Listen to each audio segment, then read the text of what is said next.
కడప నగరంలోని అలంకాన్పల్లి దగ్గర శ్మశాన వాటిక పూర్తిగా నీటితో నిండిపోయిందని సిఐటియు నాయకులు రామమోహన్ మండిపడ్డారు. నీటితో నిండిన శ్మశాన వాటికలో చనిపోయిన వారి శవాలను భూస్థాపితం చేసుకోలేని పరిస్థితి ఏర్పడిందన్నారు. అక్కడి నుంచి నీళ్లని దస్తగిరిపేటలోని ఇళ్లపైకి వచ్చి ఇబ్బందులు పెడుతోందన్నారు. ఈ సమస్య పరిష్కారం చేయాలని కడప మున్సిపల్ కార్పొరేషన్ ఎదుట నిరసన తెలుపుతున్నామన్నారు. కడప నగరం అలంకాన్పల్లి వద్ద ఉన్న శ్మశాన వాటిక మొత్తం పూర్తిగా నీటితో నిండిపోయింది.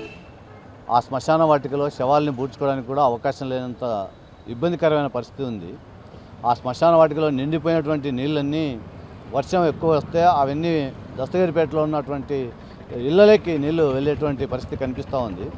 ఈ సమస్య పరిష్కారం కోసం కడప కార్పొరేషన్ ఆఫీస్ ఎదుట దస్తగిరిపేట వాసులతో కలిసి సిపిఎం పార్టీగా మేము ఇక్కడ ఆందోళన చేస్తూ ఉన్నాం. ప్రధానంగా ఆ కాలువలో ఉన్నటువంటి నీటన్నిటిని బయటికి పంపడానికి ప్రత్యేకమైన చర్యలు తీసుకోవాలని చెప్పి మేము అధికారులను కోరాం.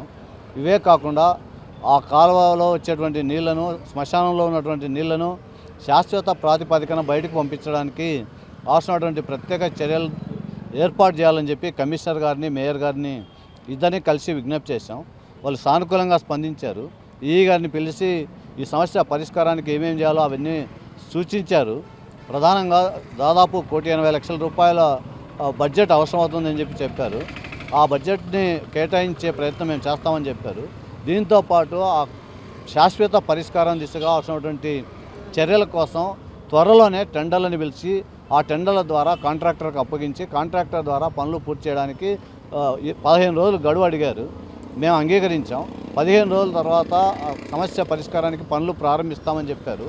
మేము నెల రోజులు అధికారులకు టైం ఇస్తున్నాం.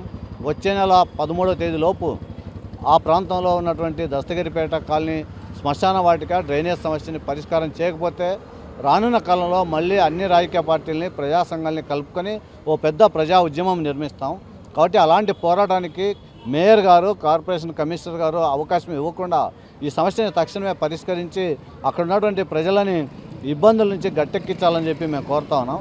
ఇప్పుడు ప్రస్తుతం ఉన్నటువంటి నీటి వల్ల ఒక్కొక్క ఇంటిలో 2-3 విష జ్వరాలను బారిన పడి హాస్పిటల్కి వెళ్ళి వేల రూపాయలు ఖర్చు పెట్టేటువంటి పరిస్థితి కొనసాగుతూ ఉంది.